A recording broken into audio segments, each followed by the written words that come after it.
Jadi volume dan frekuensi. Jadi selama pandemi dari mulai awal tahun 2000 sampai dengan hari ini, justru frekuensi, volume, ekspor hasil perikanan itu meningkat. Tahun 2019 ada penurunan tapi tidak signifikan sekali, terutama untuk yang ekspor melalui pelabuhan laut. Nah, pelabuhan laut tidak pengaruhnya, tapi kalau yang lewat bandara memang karena keterbatasan jumlah pesawat, flight segala macam dan negara tujuan dalam kondisi apakah mereka lockdown atau seperti apa. Tapi kalau yang dengan menggunakan kapal laut yang dalam bentuk yang beku, ekspor hasil perikanan beku itu tidak ada, justru meningkat.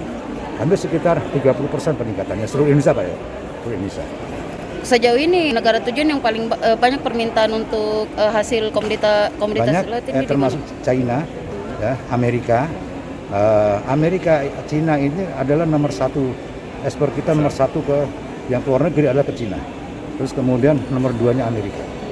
Nah, itu komoditasnya salah satunya adalah udang faname, ya, termasuk juga yang hidup seperti ini.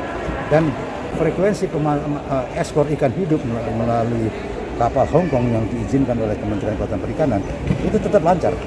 Sebetulnya kita kemarin pada saat HUT 2022 Kementerian Kelautan Perikanan ini ada ekspor seluruh Indonesia. Ya, ada itu seluruh Indonesia dari mulai tanggal 19 sampai dengan tanggal 26. Itu selama seminggu itu ada ekspor. Dan kenapa dipilih Hong Kong? Karena ikan hidup, ekspor ikan hidup jenis kerapu itu mayoriti itu masuknya ke Hong Kong. Terus tadi kapal-kapal izin untuk kapal-kapal ekspor dari Hong Kong itu dari Hong Kong diizinkan. Sebetulnya sudah keberapa kali ya gitu ya. Sudah keberapa kali ya, termasuk kemarin yang 1 minggu tadi ya. Jadi dikumpul bukan hanya melalui pelabuhan laut tapi juga melalui bandar udara. Dan ini sebetulnya memang khusus Hong Kong karena apa? Ini karena direct call. Perbedaannya.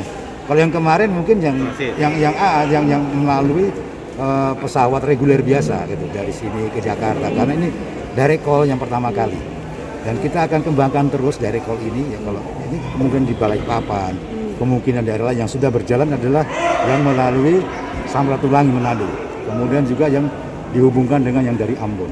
Nah, kita akan terus bekerja sama dengan pemerintah daerah, provinsi, bagaimana kita selalu menjadikan ikannya, jangan sampai loadnya itu kosong tadi seperti sampaikan Pak Gubernur, jangan hanya terhenti karena tidak ada isinya kan itu, jangan sampai. Nah, makanya kenapa saya sampaikan juga kita akan menarik nanti komunitas yang dari Kendari, mungkin dari Luhut Banggai, kemudian dari Mamuju kan itu. Tapi hubnya ada di sini. Gitu.